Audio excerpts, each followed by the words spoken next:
Amen. Amen. Alors on va s'asseoir.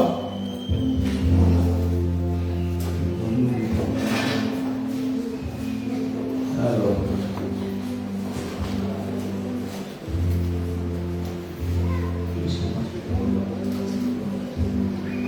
Ça ne passe plus. Alléluia. Voilà. Alors, donc, depuis, je ne sais plus quel jour, là, on a commencé à parler des aspects qui sont liés proprement à la prospérité, selon la parole de Dieu. Alléluia. Nous avons notre texte qui est dans Josué, le chapitre 1, verset 6, je crois, au verset 8. Donc, ce passage résume tout ce que nous sommes en train d'enseigner, parce que nous avons vu que dans ce passage, je veux le regarder, dans Josué 1, 6 à 8, la Bible dit: fortifie-toi et prends courage, car c'est toi qui mettras ce peuple en possession du pays que j'ai juré à leur père de leur donner. Vous voyez que là, Josué est en train de recevoir la faveur de Dieu. Nous sommes d'accord? Voilà, Dieu est en train de donner une parole, donc il reçoit la faveur de Dieu. Et le Seigneur lui dit: fortifie-toi. Quand on dit de se fortifier, ça veut dire c'est s'équiper. Alléluia. Fortifie-toi en agissant fidèlement selon tout ce que je t'ai prescrit, selon tout ce que, en agissant fidèlement selon toute la loi que Moïse, mon serviteur, t'a prescrit. Ne t'en détourne ni à gauche ni à droite, afin que tu réussisses dans tout ce que tu entreprendras. On voit que là, il parle de la discipline. Il faut être discipliné. Et on a compris que quelqu'un qui n'est pas discipliné ne peut pas avancer. Parce que pour avancer dans la vie, il faut avoir un minimum de discipline dans le comportement, dans les habitudes, dans beaucoup de choses que nous faisons dans la vie. Et nous avons compris qu'à chaque activité de la vie, il y a une discipline adaptée. Donc la discipline nous forge, la discipline nous prédispose à faire ce qu'on n'avait pas l'habitude de faire dans un domaine précis. On peut prendre l'exemple, par exemple, je travaille, et puis un jour, par exemple, je travaille comme blog, et puis un jour, je perds mon boulot, et puis il faut que j'aille vendre au marché. Ce ne sera plus les mêmes habitudes. À Comilog, je me levais, j'allais au travail le matin, mais si je perds le boulot et que maintenant il faut que j'aille faire le commerce au marché, là c'est différent. Il faut que j'aille chercher ce que je dois vendre le jour d'avant, il faut que je me lève peut-être plus tôt, il faut que j'aille au marché, nettoyer ma place, etc., etc. Donc à chaque activité, à chaque milieu, à chaque environnement, il y a une discipline. Et le but de la discipline, c'est de donner un caractère propre à un environnement. C'est comme quand tu vas à l'armée. À l'armée, le chef a forcément raison, a toujours raison. On ne discute pas les ordres. Alléluia. Voilà. On peut discuter les ordres en famille, on peut discuter les ordres dans le couple, on peut même discuter les ordres à l'église. Parce qu'il y a des chrétiens qui discutent, même si c'est le pasteur à Boubé qui a donné l'ordre, ils discutent, ils ne sont pas d'accord. Mais à l'armée, vous n'avez pas le choix. À l'armée, si tu discutes, c'est le cachot. Donc, vous voyez que la discipline, ça nous forge. Alléluia. Et à partir d'hier, nous avons commencé la notion d'identifier la semence. Identifier la semence, ça veut dire quoi? Dans ce que je sais faire dans la vie, dans tout ce que je sais faire dans la vie, qu'est-ce qui peut m'être utile? Pour me créer un travail si je ne travaille pas. Mais qu'est-ce qui peut m'être utile que je peux pratiquer pour que j'ai un complément de revenu même si je travaille? Parce que ce n'est pas parce que j'ai un travail où je vais le matin, je rentre à midi ou le soir, que je ne peux pas me faire une activité supplémentaire chaque jour, une partie de la semaine, une partie du mois, parce qu'il y a des gens qui font ça. Moi, je connais des gens qui travaillent et quand ils sont en congé, ils vont acheter des voitures et ils les vendent. C'est l'activité qu'ils font pendant les congés. Il y en a qui peuvent avoir une activité par mois, il y en a qui peuvent avoir une activité par semaine, en plus du travail qu'ils font. Donc, dans l'activité que nous faisons, dans ce que nous savons faire dans la vie, je sais conduire, il y en a qui font le clando après le travail, vous connaissez l'histoire. il finit le travail à quelle heure? Ça peut près à 17h, et puis il commence à faire le clando jusqu'à 21h. Je connais un frère qui a construit sa maison avec l'argent des clandos. Une grande maison, hein? Une très, très, très grande maison. Très, très grande. Voilà. Je ne sais pas si tu as déjà mis les carreaux, mais les clandos sont là pour ça. Donc, il s'est acheté une vieille voiture. C'est une vieille Carina qui s'est achetée, et puis voilà. En plus de sa voiture de service, il vient garer la voiture, il prend le clando, et voilà. Jusqu'à 21h. Heureusement qu'il est célibataire encore, parce que dans un autre contexte, ça aurait été difficile. Voilà. Donc, en fonction de ce que l'on sait faire, avec un seul permis, le gars, il a un complément financier. Et il faut savoir que dans la vie, n'attends pas la promotion du travail. Dis-le à quelqu'un, n'attends pas la promotion du travail. Toi-même, avec ce que tu sais faire, tu peux te faire des augmentations. Oui. Tu peux mettre une maison en location que tu as construite, même un petit. Un petit studio. Aujourd'hui, les petits studios, c'est des studios. Tu mets en location, voilà. Si tu sais tresser, tu fais des tresses à domicile. Tu peux couper les ongles, faire des manucures à domicile. Il y a beaucoup de choses qui se font aujourd'hui qui sont des compléments de revenus. Et moi, j'encourage les chrétiens à chercher les compléments de revenus. Parce qu'il y a une expérience dans la vie, et je vous en parle parce que j'ai travaillé. Après 1 an, 2 ans, 3 ans, ça va être difficile. Le même salaire ne suffit pas. Pourquoi? Parce que pendant que vous vivez, vos charges augmentent, vos désirs augmentent, votre confort dans la vie augmente. Vous voyez? Donc, forcément, vos besoins vont nécessiter, l'évolution de vos besoins vont nécessiter que vos revenus augmentent. Maintenant, si le travail ne vous donne pas c'est l'augmentation de vos revenus, il faut trouver vous-même comment les augmenter. C'est pourquoi j'encourage les gens à avoir des compléments. Surtout ceux qui commencent à travailler, moi je vous encourage de le faire. Très tôt, il faut commencer à penser à un complément de revenus. Très tôt. Parce que vous savez que même si on travaille dans les entreprises, les augmentations ne sont pas extraordinaires. On va t'augmenter de 10 000, on va t'augmenter de 20 000. C'est très rare qu'on augmente quelqu'un de 50 000. Parce que 50 000, ça veut dire que tu as vraiment changé de catégorie. Vous voyez? Donc c'est souvent 10 000, etc. Bon, maintenant, si tu veux des revenus, une évolution des revenus conséquents, là, il faut aller un peu plus loin. Là, il faut penser faire ce qu'on appelle l'investissement. Ou bien avoir une activité complémentaire. Et en tant que chrétien, vous devez penser à ça. Alléluia. L'apôtre Paul, malgré le fait qu'il était apôtre et évangéliste, il avait ses compléments de revenus parce qu'il ne se contentait pas seulement de l'aide, parce que lui, il n'avait pas de salaire, c'était une aide que les églises lui donnaient, mais ce n'était pas suffisant. Il se mettait à travailler lui-même, il fabriquait des tentes. Alléluia. L'apôtre Pierre, vous connaissez, c'était un pécheur. Même avec Jésus, quand Jésus est parti, il faisait la pêche et il faisait aussi le ministère. Donc, il faut que nous puissions intégrer cette notion que j'ai le pouvoir d'améliorer mes revenus. Et cela passe par une chose qui est importante, ce que je sais faire. Non, d'abord ce que je sais faire. Alléluia. On a dit que la discipline, en fait, ça nous corrige pour que nous ayons l'habitude de faire ce qu'on doit faire. Donc, on a lu le verset Galates 6:7. Ne vous y trompez pas. On ne se moque pas de Dieu. C'est qu'un homme aura semé, il le moissonnera.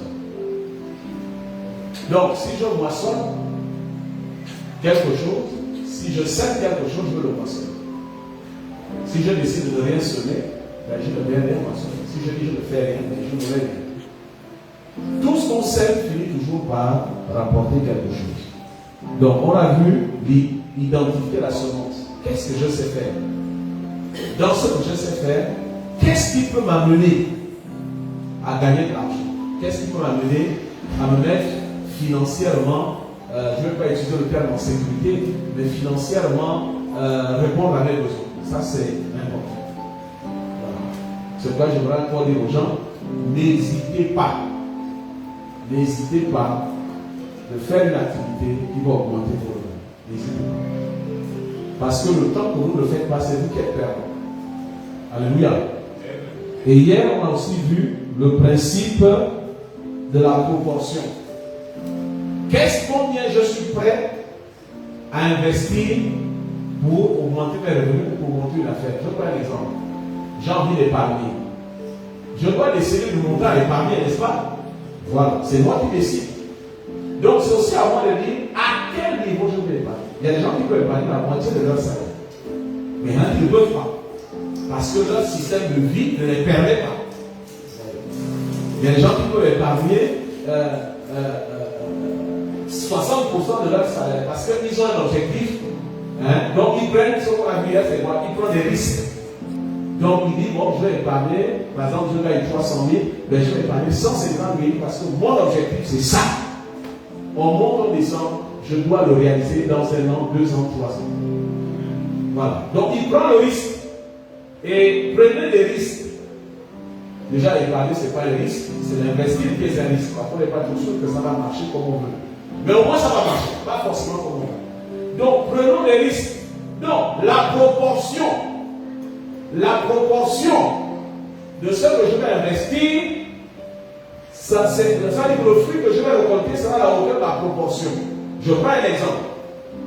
Quelqu'un qui décide de se construire une maison qui veut mettre en location. Je prends un exemple. Là, on parle vraiment pratique. Parce que c'est ça aussi le but, c'est d'être pratique.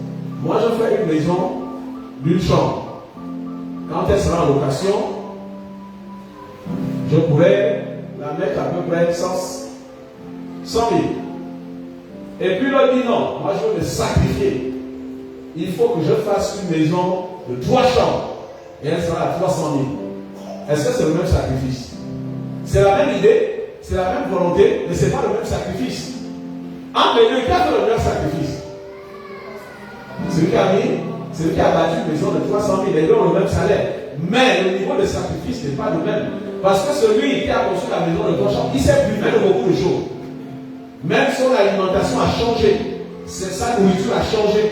Ses vêtements ont changé. Il ne s'achète plus les habits tous les mois. Ou bien chaque année. Il se dit, si j'achète un habit là, j'achèterai encore un autre dans 1 an. Donc ça veut dire que le sacrifice est récompensé par le fruit.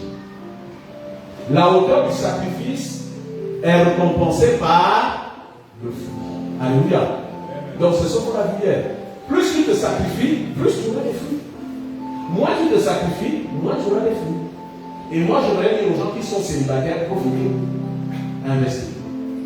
Parce que quand vous serez marié, ça va être compliqué. Parce qu'il y a des charges. Donc vous qui êtes encore seul, vous qui êtes célibataire, investissez. Investissez et c'est votre acquis dans la vie. Personne ne viendra te dire, on a conçu ça ensemble, donc sors, va ailleurs. Non. Faites maintenant les choses. Peu importe l'argent que tu gagnes. Si tu vis encore en famille, c'est encore mieux. Parce que l'avantage de vivre en famille, c'est qu'on peut investir la totalité ou les 90%. Après avoir levé la dîme, on peut investir les 90%. Pas de fois, parce qu'il faut quand même passer au courant à l'électricité. Nous sommes d'accord, il y a la pourquoi. On peut quand même investir 60% de ce qu'on gagne. Alléluia. Donc, vous voyez, quand vous êtes jeune, il faut vous lancer. N'attendez pas de dire quand je vais être embauché à tel endroit. Non, il faut vous interdire ce genre de raisonnement qui nous ont retardés dans notre génération. On peut investir même si on n'a pas encore un travail. Même si on fait des bricoles, on peut investir. Alléluia. Je peux venir, je fais des bricoles. Dès que j'ai un peu d'argent, je vais laisser chez le malien, le boutiquier, que les maliens me pardonnent. Je vais laisser chez le boutiquier, je laisse chez le boutiquier. Et puis lorsque ça atteint un certain montant, ben, je commence à faire les fouilles. Ou bien je commence à acheter un terrain. Alléluia. Donc ça c'est la loi de la proportion. Combien tu es prêt à mettre pour réaliser, pour investir dans ce que tu veux réaliser? Alors je vais ajouter quelque chose avant de continuer qui est très important. Marié ou pas marié, travailleur ou pas travailleur, on ne fait pas les projets avec l'argent qui est dans la poche de l'autre. Tant que quelqu'un ne nous a pas donné son argent, ne faites pas les projets. Ne vous dites pas, mon grand frère m'a promis l'argent et avec cet argent, je vais faire ça. Parce que entre temps, il peut avoir un problème et il ne pourra pas te le donner. C'est déjà arrivé. Comptez sur l'argent que vous pouvez produire vous-même. Même si quelqu'un, tu lui as demandé de te prêter, c'est jamais garanti qu'il va te le donner tant que ce n'est pas dans tes mains. Quelqu'un au dernier moment peut dire, ah bon, j'ai eu un incident, je ne peux plus donner. C'est déjà arrivé. Alléluia. Donc, on ne fait pas des projets avec l'argent qui est dans la poche de l'autre. Faites très attention parce qu'on est souvent très déçus. Le fond se dit, ah, mon mari m'a pas appris, il va me donner la moitié. Mais vous ne l'avez même pas encore entendu. Hein? Tu ne peux pas compter sur quelque chose que tu n'as pas encore dans les mains. Et je sais que dans les couples, c'est un gros problème. Alléluia. C'est un gros problème. Donc ça, c'est quelque chose qu'il faut vraiment que nous les hommes, vous les femmes, vous puissiez travailler ça. Que tant que mon mari, c'est vrai que la promesse est une dette, mais tant que je ne l'ai pas, je dois mettre ça au conditionnel. Il faut toujours mettre les choses au conditionnel. Tant que tu n'as pas, tu n'es pas en possession, mais au conditionnel. C'est important, c'est urgent, parce que beaucoup de gens ont vu leur projet, leur organisation brisée, tomber par terre, parce qu'ils comptaient sur une hypothétique promesse. Il y en a qui comptent sur l'héritage. Ah, quand papa va mourir, je vais hériter de telle maison. Mais après, tu te rends compte qu'à la fin, ce n'est pas toi qui hérites la maison. Donc, tous les calculs que tu as faits tombent dans l'eau. Dis à quelqu'un, il faut compter sur ce que toi tu peux produire. Dis à quelqu'un d'autre. Dis à quelqu'un, ce que tu peux produire est sûr. Voilà. Vous connaissez les histoires. Hein? Quelqu'un te dit, quand je serai ministre, je vais t'embaucher. Vous connaissez l'histoire? Hein? Après, tu oublies. Il est ministre, il ne pense plus à toi. C'est déjà arrivé. Et ça fait mal. Ça fait mal. Ça fait mal. Mais bien sûr. Madame quelqu'un m'a dit, dès que je suis nommé, je te nomme conseiller. Il est nommé aujourd'hui. Il ne m'a pas appelé.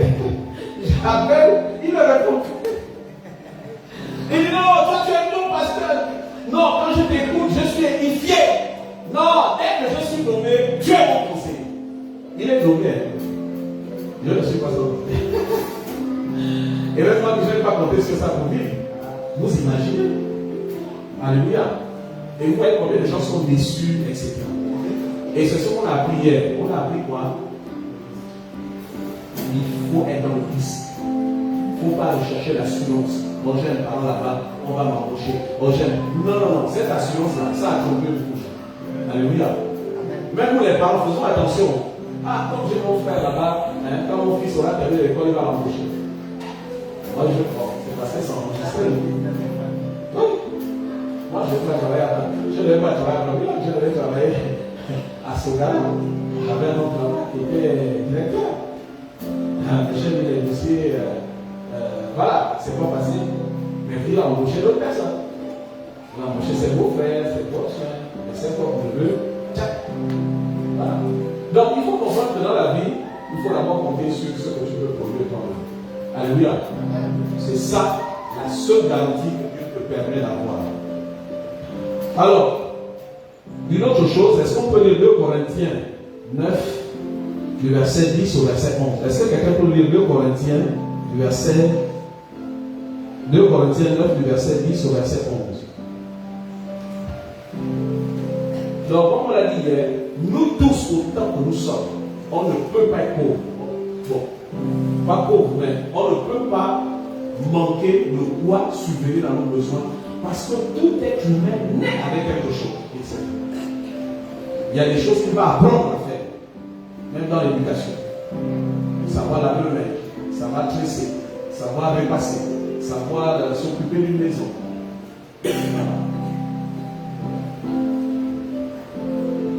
Celui qui fournit la semence au semeur et du pain pour sa nourriture vous fournira, vous et multipliera la semence. Il augmentera les fruits de votre justice. Vous serez de la sorte enrichis à tous égards pour toute espèce de libéralité, qui, par notre moyen, feront offrir à Dieu les actions de grâce. Alors ici, l'apôtre Paul fait ressortir une notion. Dieu ne peut multiplier que ce que vous semez. C'est ce qu'on a vu, la proportion. C'est la quantité de ce que vous semez que Dieu va multiplier. Dieu ne peut pas multiplier ce que vous ne semez pas. Si vous ne prenez pas un risque, Dieu ne peut pas intervenir.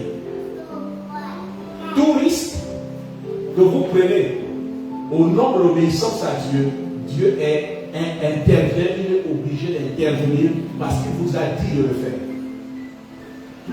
Quand vous voyez dans la Bible, il y a des gens qui ont pris des risques.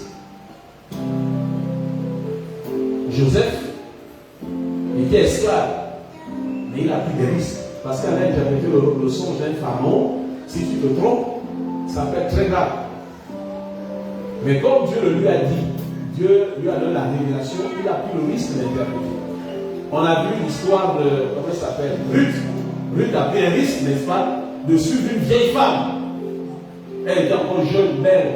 Elle avait tout ce qu'une femme peut avoir dans la vie, hein, en termes de stature physique, mais elle a suivi une vieille femme qui n'avait ni l'argent, qui était pauvre. Mais elle avait la foi que son avenir était en suivant cette femme. Et Dieu a honoré. Elle a fini par épouser un homme riche. C'est pourquoi il faut faire attention quand Dieu vous parle. Comme je l'ai dit quelque part, je pense ici, c'est que quand Dieu vous dit quelque chose, il y a toujours une action d'obéissance qui doit suivre. Beaucoup d'entre nous, on passe à côté parce qu'on n'obéit pas. Maintenant, on va aborder un point qui est très important. La Bible dit tout arbre qui porte du fruit, Dieu fait quoi? Il est bon. Vous connaissez l'histoire. Pourquoi il est bon? Voilà, pour que ça porte plus de fruits. Alors, ce soir, on va essayer d'aborder ce sujet, de comprendre que le ciel reste fermé sur celui qui refuse de produire. Celui qui refuse de produire. Vous savez, produire, c'est quoi? C'est quoi produire? Qui peut donner une définition de produire?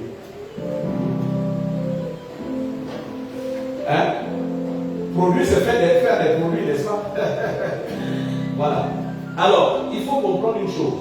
Vous ne serez utile dans la vie. Et j'aimerais vraiment vous noter ça. Vous ne serez utile dans la vie. Les gens ont besoin de voir dans la vie. Les gens vont chercher dans la vie. Si ce que vous savez faire, ils en ont besoin. Si tu sais faire quelque chose dont les gens ont besoin, ils vont te chercher. Ils auront besoin de toi. La deuxième chose, si ce que tu as, ils en ont besoin, ils vont te chercher.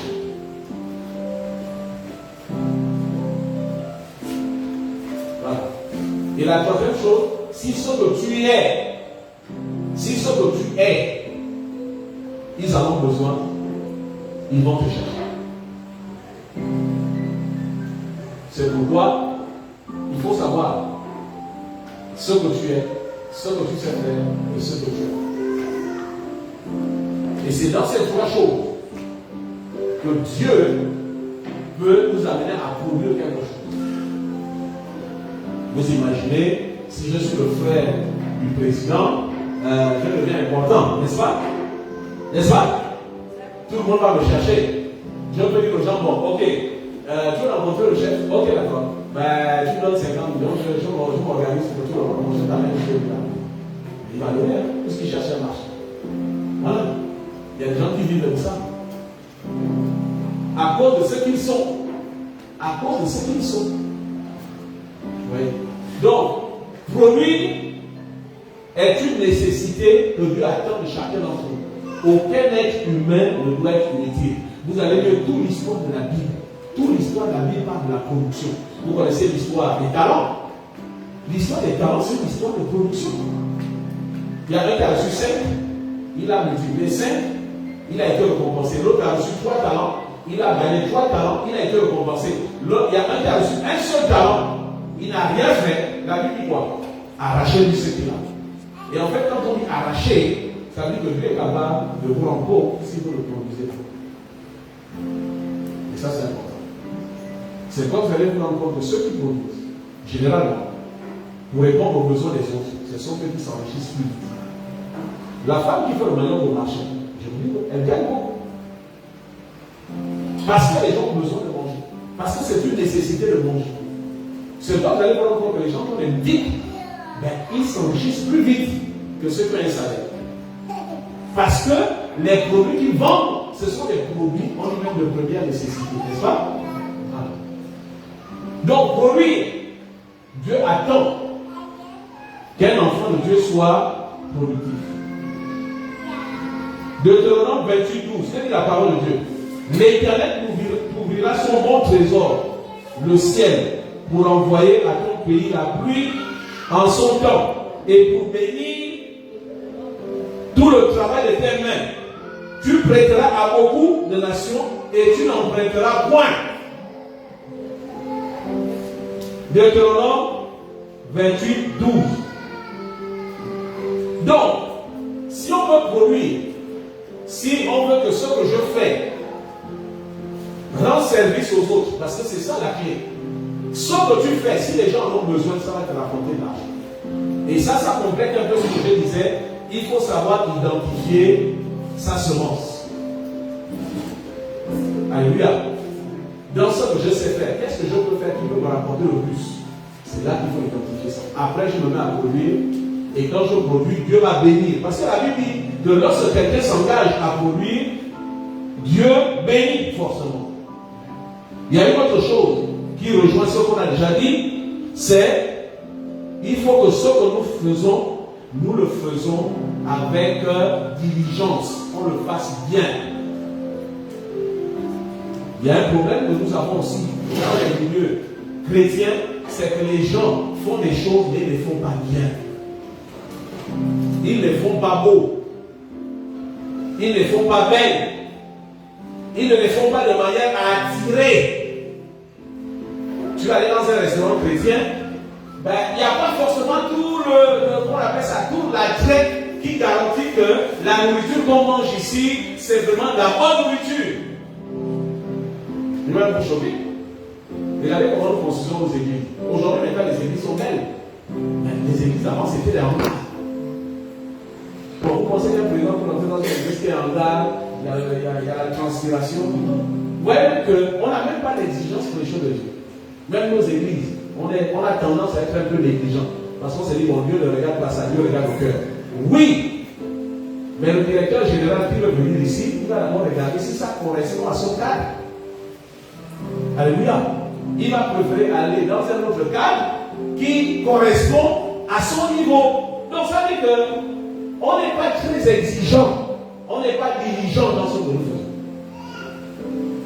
Même dans notre propre vie, nous devons avoir des exigences de diligence.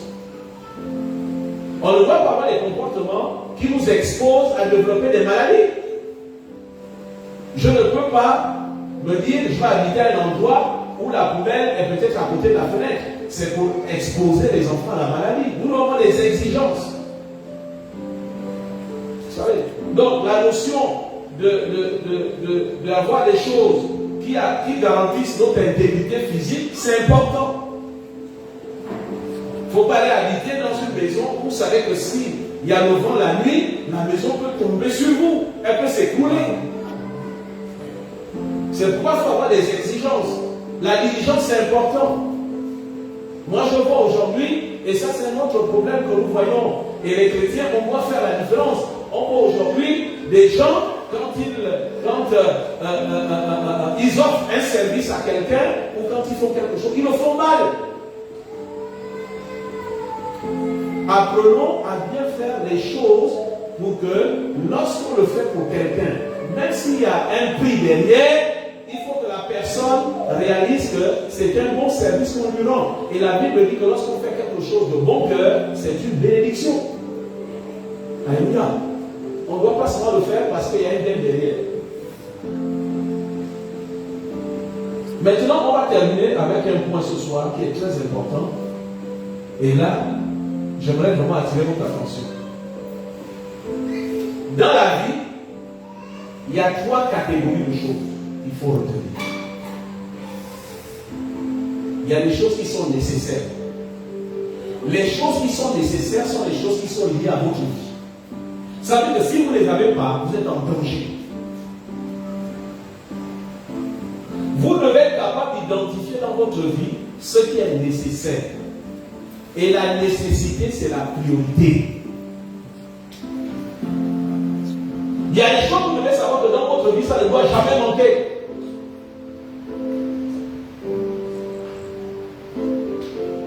C'est comme quand je fais les études, j'ai envie d'être ingénieur ingénieur, je sais que les maths, c'est nécessaire. Les mathématiques, c'est nécessaire. Je ne peux pas jouer avec. La physique, c'est nécessaire. C'est une nécessité. Si je veux être journaliste, je dois savoir que le français, les langues, c'est nécessaire. Je ne peux pas dire que je vais être journaliste et puis je néglige le français, je néglige l'anglais, je néglige les langues qui peuvent être utiles dans mon métier. C'est comme quand je vais être diplomate. Si je vais être diplomate, je dois connaître les langues, au moins 3. Je dois m'intéresser au moins à l'anglais, à l'espagnol, à l'allemand. Je ne veux pas dire que j'ai envie d'être médecin et puis je néglige les sciences naturelles. C'est la nécessité. Alléluia. Dans tout ce qu'on fait dans la vie, vous devez savoir ce qui est nécessaire. Même dans votre maison, il y a des choses qui sont nécessaires qui ne doivent jamais manquer. La télévision, ce n'est pas une nécessité. Les gens peuvent vivre sans télévision, n'est-ce pas? Mais s'il n'y a pas de nourriture, est-ce que les gens peuvent vivre? Non. Donc sachez ce qui est nécessaire dans votre maison. Aujourd'hui, nous sommes plus préoccupés par les choses qui ne sont pas nécessaires. Quand vous vivez seul, il y a des choses qui ne sont pas nécessaires. Mais dès que vous avez un enfant dans la maison, en fonction de son âge, il y a des choses qui sont nécessaires. Et ça, c'est une situation qui est très, très, très importante. Parce qu'aujourd'hui, nous avons ce problème. Parce qu'en tant que chrétien, on ne sait pas identifier ce qui est nécessaire. Ouais. Il y a des attitudes qui sont nécessaires. Il y a des comportements qui sont nécessaires. Il y a des caractères qui sont nécessaires. Il faut comprendre ce qui est nécessaire. Quand j'ai envie de m'acheter un habit, en fonction des projets que j'ai dans ma vie, j'ai envie de m'acheter un pantalon. Est-ce que je vais l'acheter par l'ordre de 400 000 or que j'ai une maison à construire, ou bien je vais essayer d'aller m'acheter un jean qui peut durer 3 ans, 4 ans, 5 ans, parce qu'il y a des jeans qui sont même du bordel, et au moins je libère de la ressource pour ce que j'ai envie de réaliser dans la vie. Beaucoup de personnes échouent parce qu'ils ne savent pas fixer leur regard sur ce qui est nécessaire. Alléluia. Première chose, sachez identifier dans votre vie ce qui est nécessaire. Alléluia. Je veux louer une maison. Bon, je suis seul. Est-ce que c'est nécessaire de prendre une maison de 3 chambres? Est-ce que c'est nécessaire? C'est pas nécessaire. C'est pas nécessaire. Si je suis seul, mais je prends une maison d'une chambre, je prends un studio, je peux prendre un studio américain où il y a le salon et la salle à manger, mélanger et tout, et tout, et tout, et tout. Je suis seul.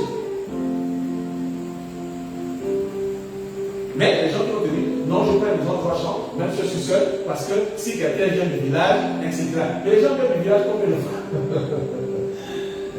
Tu vois, on peut payer une maison de 300 000, ok, une maison de 150 000 à côté, ou même 100 000. Ça fait l'économie de combien? Voilà comment on gaspille l'argent. Vous savez, dans les grands problèmes que nous avons, nous les Gabonais, c'est qu'on finance plus notre confort que ce qui est utile. Regardez les robes que nous portons, regardez les habits que nous portons, regardez les chaussures que nous portons, regardez tout. Je vous dis la vérité. Nous finançons plus notre confort. Parce que le confort, ce n'est pas toujours pour nous, c'est ce que les gens vont voir. On finance plus notre confort que ce qui est utile. Et ça, c'est ce qui est nécessaire. Et ça, c'est très très important. Il faut l'identifier. Il faut l'inculquer aux enfants. Un habit de marque, avant qu'on pose la marque, c'était un habit sans marque, n'est-ce pas? Ouais. Regardez le haut qui est là. Qu'est-ce qui est marqué dessus? Qui là, n'est-ce pas? Mais avant, est-ce qu'il y avait qui là? Hein? Il n'y avait pas Kira. Le fait qu'on a ajouté Kira, elle a plus de la valeur, ça coûte 7 000. Mais avant Kira, est-ce que ça coûtait 7 000? Mais tu as quelqu'un qui va te dire, je ne peux pas porter ça si ce n'est pas écrit Kira. Or qu'avec ou sans Kira, ça peut se porter. Il y a quelqu'un qui sache identifier cette unité. Ça te fera faire les économies. C'est la première clé pour être riche. Si vous ne savez pas identifier ce qui est utile, vous allez avoir des problèmes. Vous allez financer votre confort. Bien aimé, si quelque chose n'est pas utile, vends-le. Prends quelque chose qui est utile. C'est pourquoi je suis d'accord. Hein? Si tu vends ta voiture pour acheter quelque chose de plus adapté à tel besoin, c'est une bonne chose. Moi, j'ai le même problème. J'ai eu une luxe. 1, je suis seul. 2, je n'ai plus de travaux à la maison. Elle ne sait plus aller. Je suis en train de me poser la question si je dois prendre un avocat parce que je la trouve plus utile. Je n'ai plus d'enfants. Ma femme n'est pas là. Même si ma femme vient, tous les enfants ne seront pas là en même temps. Donc, je n'aurai que 2 places à utiliser à chaque fois. Depuis que je suis à Libreville, je n'ai jamais rempli ma voiture avec les gens. Donc, je suis en train de revenir à la question par rapport aux points de vue. Est-ce que vous voyez? Il y a quelqu'un, il faut savoir identifier ce qui est utile. Ça va te faire gagner de l'argent. Oui, c'est important. Utile. Non, nécessaire. La nécessité. C'est tout ce qui a un impact sur notre vie. Tout ce qui est lié à notre vie est nécessaire. Sachez identifier ce qui est nécessaire. La deuxième chose, c'est d'identifier ce qui est utile. Utile, c'est ce qui est lié à l'usage. C'est ce dont tu as besoin pour quelque chose de précis. Je prends un exemple. Ça, c'est un jean, n'est-ce pas? Qui est là? Non, viens.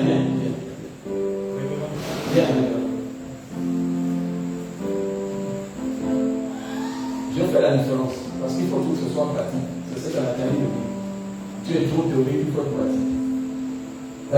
Ali, ça c'est un pantalon. Il peut aller partout avec. Hein? Il est bien habillé, n'est-ce pas? Bon, maintenant, si il doit aller intervenir en carrière, est-ce que c'est approprié? Donc, ça, c'est nécessaire pour être habillé, mais ce n'est pas utile. Est-ce que vous voyez un peu? Pour aller à certains endroits. C'est ça la différence entre quelque chose qui est utile et quelque chose qui est nécessaire. Nécessaire, c'est qu'il est couvert. Parce que le pantalon, son rôle, c'est d'abord de nous couvrir. Alléluia. Maintenant, s'il allait, comment on appelle ça, faire de la mécanique, ce n'est plus approprié. Il faut toujours un pantalon, mais un autre, qui pourra coûter certainement plus cher, parce que c'est un pays, ça coûtera plus cher.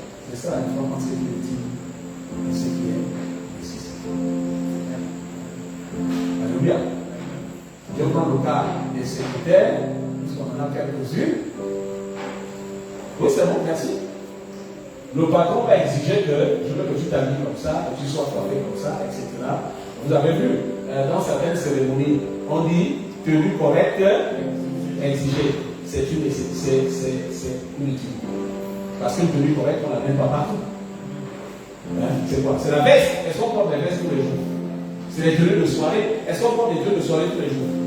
Mais c'est circonstanciel, etc. C'est un besoin ponctuel. C'est un besoin circonstanciel. Mais ce n'est pas forcément une utilité. Ce n'est pas forcément une nécessité autant pour moi. Mais c'est utile pour rentrer quelque part. Vous connaissez la parabole que Jésus dit? On a invité les gens, il y avait quelqu'un qui n'avait pas la tenue de la fête. Qu'est-ce qu'on a fait? On l'a dit. Il n'était pas nu, mais il n'avait pas la tenue de la fête. Donc il y a des choses où il faut avoir l'objet, il faut avoir le vêtement, il faut avoir l'attitude qui correspond à ce dont on a besoin. Ça, c'est la notion d'être utile, l'utilité. Alléluia.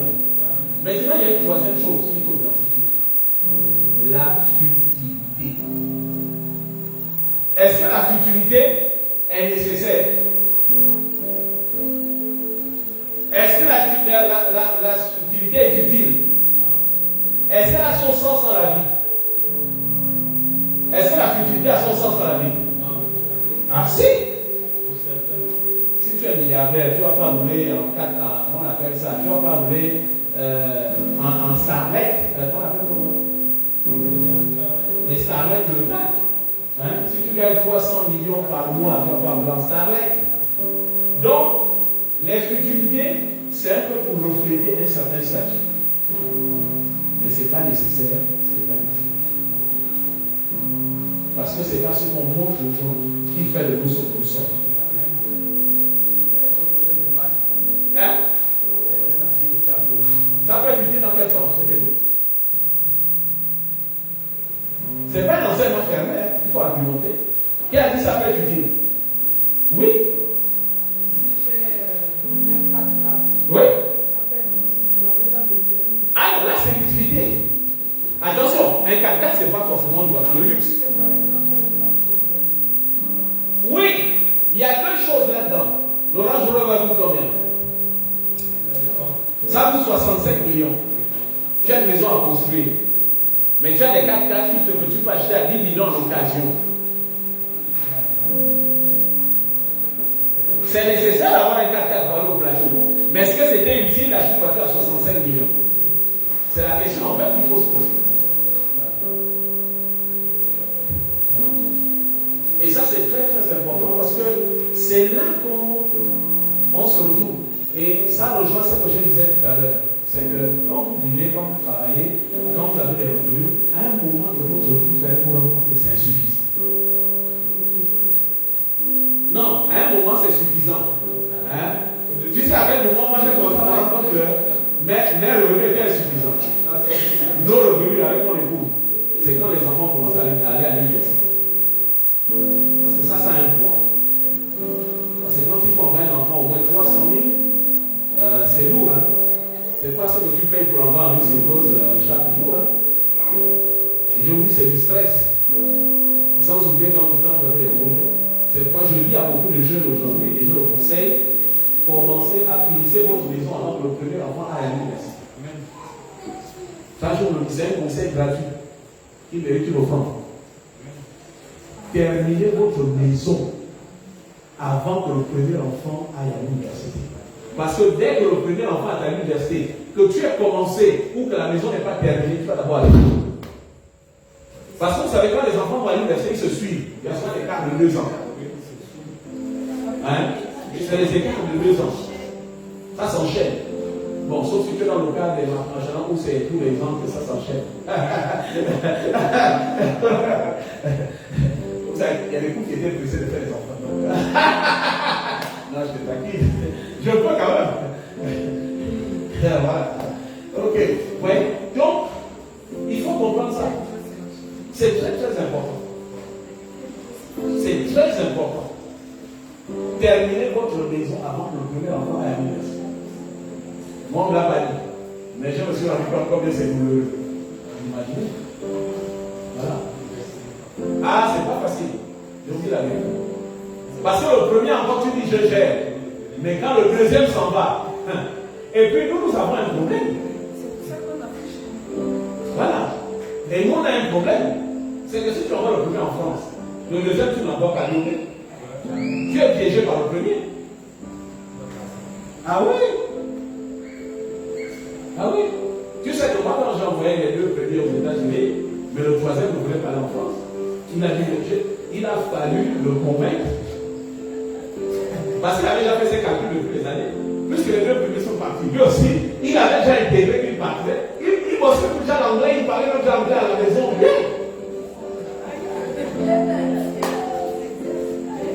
Il s'exerçait déjà. Il était déjà préparé psychologiquement. Alléluia.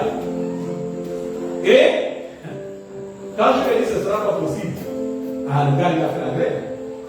Il a fait la grève de la faim, il a fait les grèves de comportement, il a fait une crise. Vous connaissez l'histoire, on a dû changer d'établissement. Vous connaissez? Un moment, il a pété les fronts, il était même poli avec les professeurs à l'école, on l'a expliqué dans une seconde. Il a fait une crise. Donc, est-ce que c'était utile tout ça? Je me rends compte que non. Ce n'est pas utile. Aujourd'hui, j'en tire les leçons. J'en tire les leçons aujourd'hui. Et c'est pourquoi les erreurs que l'on a commises, ne les commettez pas. Parce que le premier enfant va vous plomber si vous faites mauvais. Parce que les autres sont calqués sur lui. Ah oui, donc il avait dit, les autres sont calqués sur lui. Et je ne vous cache même pas que, malgré le fait que certains sont enfants, mais dans leur tête, il doit finir là-bas. Oui, il doit finir là-bas. Bon, je l'ai dit là, c'est avec vos moyens de partir. Moi, je suis là en histoire.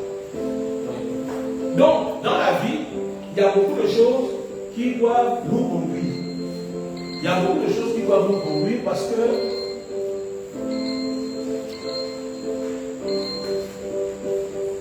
si nous comprenons ce principe, c'est vraiment important. Maintenant, comme il est l'heure, on va essayer de se donner 10 minutes pour terminer, donc je prends encore 5 minutes. Regardez, je prends un exemple. Est-ce que c'est nécessaire?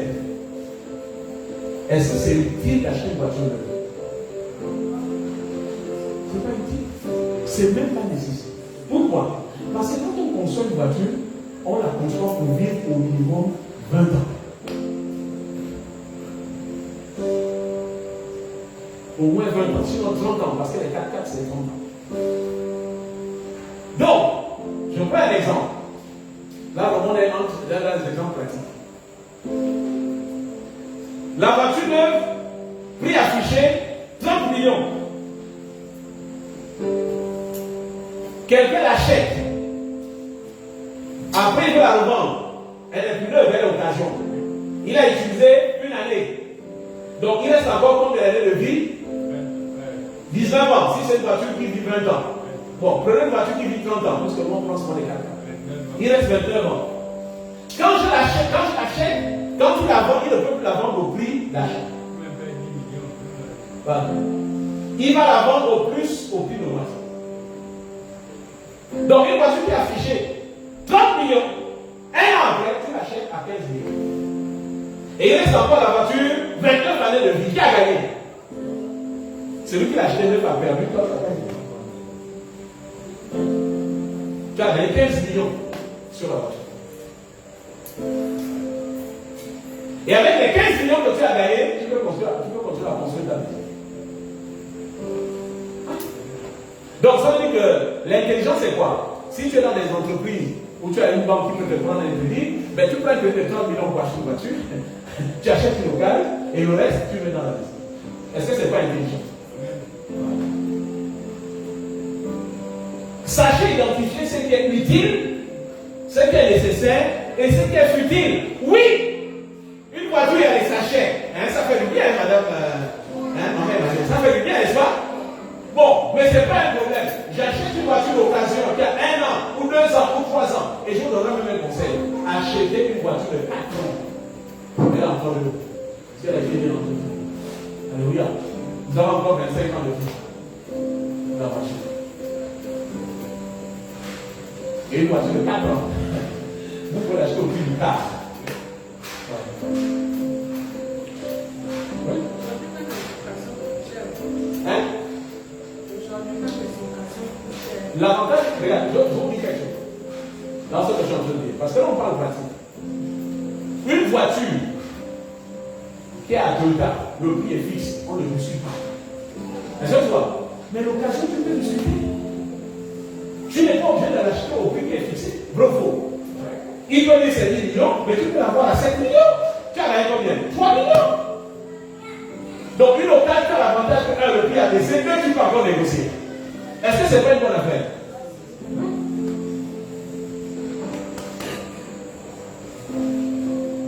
Mais tu ne peux pas imaginer combien de gens se battent pour acheter des voitures neuves. C'est du gâchis. Ils prennent le crédit, ils font ça. Et c'est du gâchis.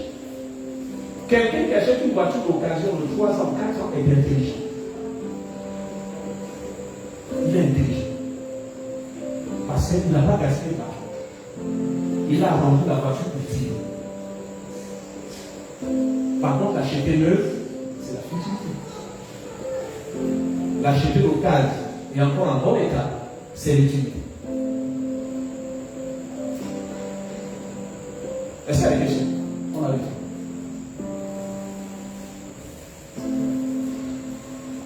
Est-ce que c'est clair?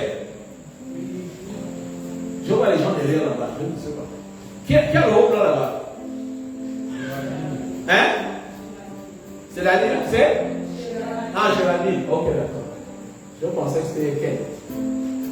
Alléluia. Voilà. On termine. Je prends un autre exemple. J'ai conçu une maison de 3 chambres. Je suis seul, un peu comme ici aujourd'hui. Les enfants sont partis de la maison. Je me retrouve seul dans une maison de 4 chambres. C'est quoi la solution? Hein? Je peux la mettre en location à 500 000 et je m'emmène moi un studio de 150 000. Qui est gagnant? Ouais.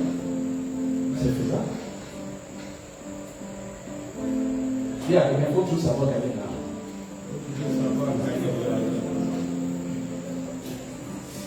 Tu gagnes chaque mois. Tu gagnes chaque mois la différence. Tu peux mettre ta maison en location si elle devient inutile. Et aller chercher une maison utile. Bon, les blancs, eux, ils vendent même. Parce qu'eux, ils ne perdent pas le temps de faire. Ils vendent. Ils vont acheter une plus petite.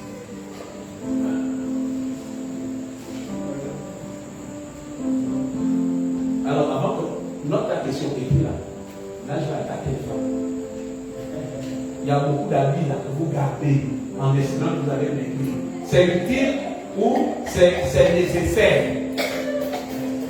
S'il y a une soeur à côté de toi, dis-lui, les habits qui ne te vont plus là, que tu gardes en espérant que tu vas maigrir, c'est utile ou c'est futile? Non, tu poses la question.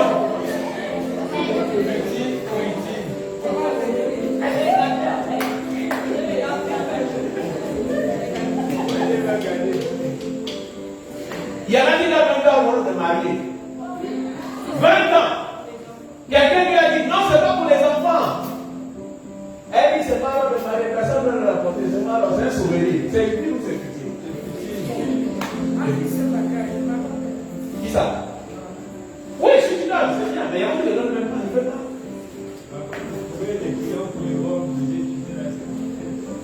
Si, hein? Il y a beaucoup de gens. Allez, le bien, la plein. Bon, question, après on va prier.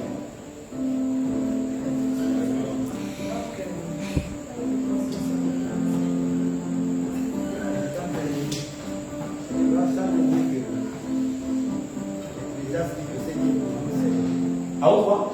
L'Église dit que ce qui est pour nous, c'est de manger, boire. Oui. Voilà, c'est ça qui est pour nous. Oui.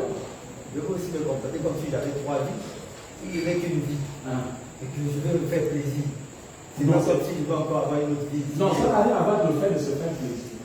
Se faire plaisir, c'est autre chose. Tu as une promotion, tu te fais plaisir, tu invites tes amis, vous buvez, vous mangez, vous célébrez. Ça, c'est normal dans la vie. On doit réjouir le cœur.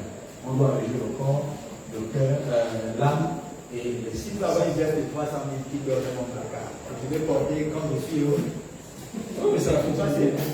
Est-ce que tu penses que la veste, quand tu la mets, te rend plus heureux? Non, mais ça comble un autre besoin chez moi.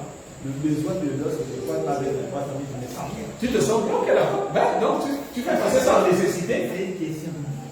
Non, en fait, c'est pas une question. En fait, c'est pas un sujet qui est fait. C'est un sujet qui est fait.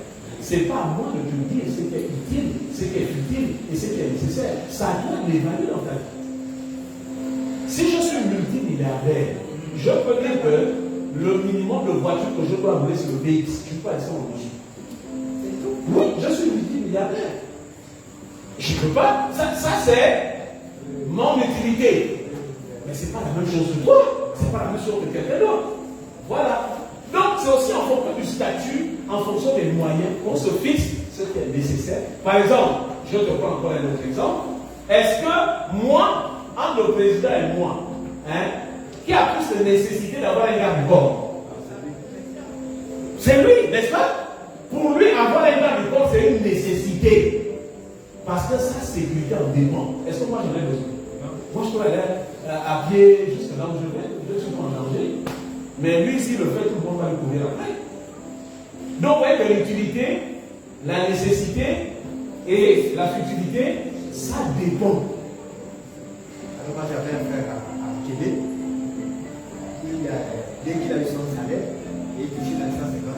il a pris un crédit, il a acheté une grosse voiture. Oui. Mais il louait déjà 40 000. Et des fois, il dormait dans sa voiture. Mais ce sont des erreurs. Et il allait au quartier. Mais oui, mais en fait, ce sont des erreurs que nous faisons. Pourquoi? Parce qu'en fait, on est sensible à ce que les gens vont regarder sur nous. Mais en réalité, après tout ça, on est malheureux. C'est la belle gloire. Hein? Voilà.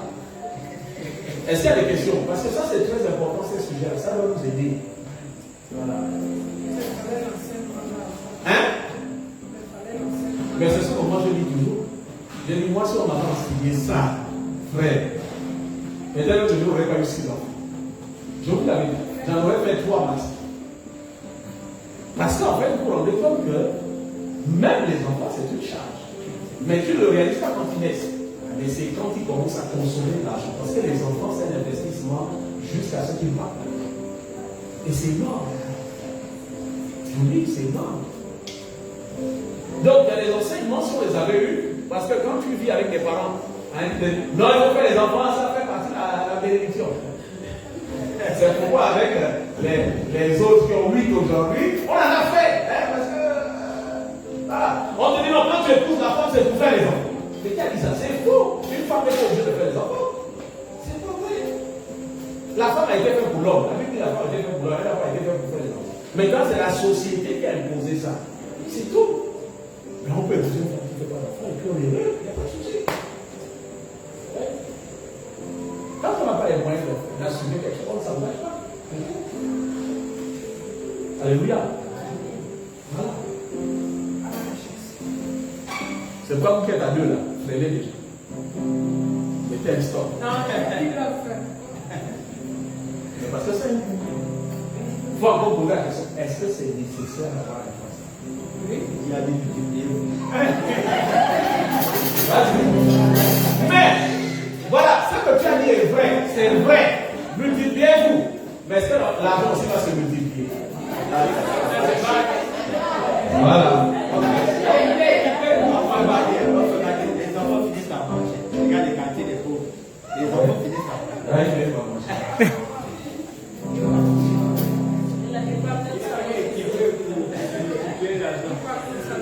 Mais quand il faut les envoyer à l'école,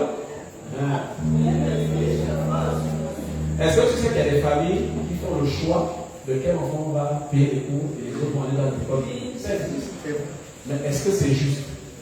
C'est pas juste. Pourquoi? Parce que quand on est parent, on doit donner les mêmes chances à tous les enfants. Pour que plus tard, les enfants ne disent pas, on sait plus s'occuper de tel que de moi. Voilà, c'est ça qui crée la question. C'est ça qui crée la question. Alléluia. Donc, dans la vie, il faut être productif, il faut être utile. On travaille d'abord pour ce qui est nécessaire. On travaille pour ce qui est utile. Et si Dieu nous donne de l'abondance, on peut se permettre quelques futilités dans la vie. Parce que tout ça aussi, c'est la vie. Voilà. Parce que aller en vacances avec ses enfants aux États-Unis, en France, c'est pas une nécessité, c'est pas une utilité, mais on se fait plaisir. Mais c'est pas quelque chose qu'on va faire tout le temps. Voilà. Moi, je l'ai fait une seule fois dans la vie. J'ai vu tous les enfants, vous allez passer un mois en France, on l'a fait une seule fois. Voilà. Et c'est après ça qu'ils ont commencé à partir. Donc, si on peut le faire, mais une seule, ça ne doit pas devenir une tradition. Sinon, on ne va pas construire. Est-ce que tu peux te lever et te rapprocher de quelqu'un?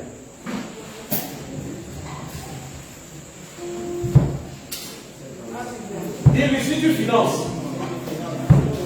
Dis-lui si tu finances. Ce qui est utile dans ta vie, tu seras riche. Dis-le bien. Si tu finances, si tu travailles à financer ce qui est utile, tu seras riche. Tu seras prospère. Tu vas augmenter tes revenus. Tu ne manqueras de rien. Parce que tes yeux resteront fixés sur ce qui est nécessaire. Si tu finances ce qui est nécessaire dans ta vie, tu ne souffriras pas et tu ne gaspilleras pas l'argent que Dieu te donne. Tant que tu finances ce qui est nécessaire et ce qui est utile, tu ne seras jamais pauvre.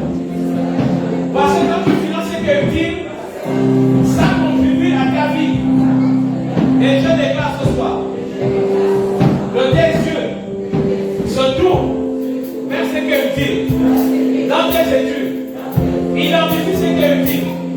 Dans ton travail, est-ce que c'est utile que tu repartes à l'école? Est-ce que c'est utile que tu fasses des nouvelles études pour évoluer dans ton travail? Identifie ce qui est utile. Dans le nom de Jésus, je prie que ton esprit se réveille pour que tu saches identifier ce qui est utile dans ta vie. Dans le nom de Jésus. Parce que je veux que dès maintenant, tu sois une bénédiction d'abord pour toi-même. Que tu sois une bénédiction pour ceux qui sont autour de toi. Je te bénis dans le nom de Jésus. Pour que tu sois utile à tous ceux qui te connaissent. Par le modèle que tu es. Je prie le Seigneur pour que tu ne sois pas victime d'un orgueil qui va te pousser à financer la futilité en ayant l'impression que cette futilité est utile. Identifie ce qui contribue à ta vie, à ta sécurité, à ta joie et à ta paix dans le nom de Jésus. Sois réussi, prospère dans le nom de Jésus. Je le proclame dans ta vie. Maintenant, identifie ce que tu es capable de réaliser pour évoluer de gloire en gloire avec Jésus dans le nom de Jésus. Amen.